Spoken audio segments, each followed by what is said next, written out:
Aggressive insurgency presents serious questions for the Democratic Party as it continues its leftward movement. Let's ask our political panel about this. Shermichael Singleton is a Republican consultant who's worked on Gingrich, Romney, and the Carson and Ryan campaigns. Jim Kessler is a former legislative and policy director to Senator Chuck Schumer and senior vice president for policy and co-founder of Third Way. So, Jim, you're up first. You read Doug Schoen's op-ed. He says that basically the far left of the party is winning all the primaries, and that's going to hurt the party in November. What do you think?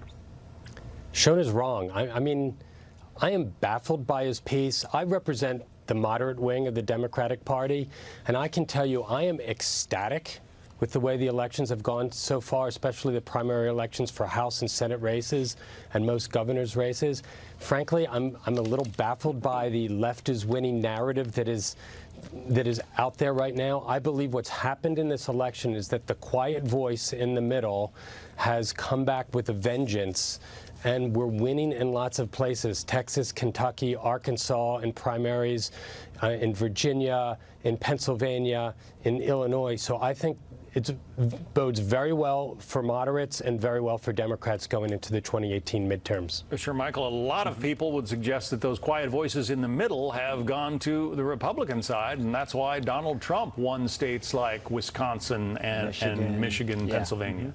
Well, no, that's absolutely right. And I was just reading a recent article in The Atlantic that came out in 2016 after the election that showed in some of the states that you mentioned, part of the reason why Hillary Clinton, and I hate to bring her up, but I'm going to bring this up because she's the most recent example, the reason she didn't perform as well as she should have is because many voters in many counties that President Obama won in his 2 terms, she did not win. Those voters voted for President Trump. And I think the reason that you're beginning to now see a shift in congressional ballot polling is because Democrats are isolating a lot of Democrats who are not as progressive as some of the more extreme elements of the party. They're also isolating independents, and those voters are going to look at both parties and they're going to see where they stand on the issues. And I think for Republicans, if they can craft the proper message and target those individuals aggressively, then they can perhaps court some of those folks to their side come November. So I think the jury is still out on whether or not Democrats will be able to do as well as some think they should and will.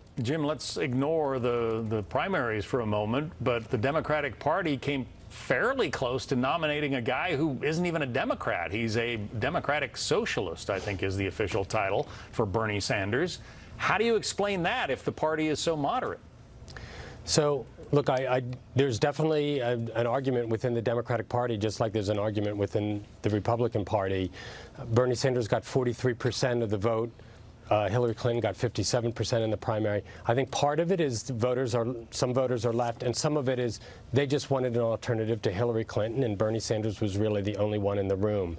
But if you look at what voters have been doing since the Trump election in 2016, Democratic voters, they have been moving to the center, and it's one of the most underreported things out there. So, you know, Ralph Northam won by 12 points over Tom Perriello in the Virginia primary and then swept to victory in the Virginia governor's race. So I think, you know, if you're listening to voters, the quiet voice of voters rather than the loud voices of activists, you see that there's a resurgence of moderates within the Democratic Party that, you know, both parties need to look at. If I could interject, if that is indeed the case, John, then why in the world are the Democrats pandering to the more extremer elements of their party? I think there's a distinct differentiation between free exchange and voluntary cooperation, which is essentially is capitalism, versus compulsory force, that progressives will tend to argue that their way is the best way, and they will use elements such as the government to sort of dictate the type of society that they believe is best for most people. I think the American people don't believe that's the way that our society should be governed.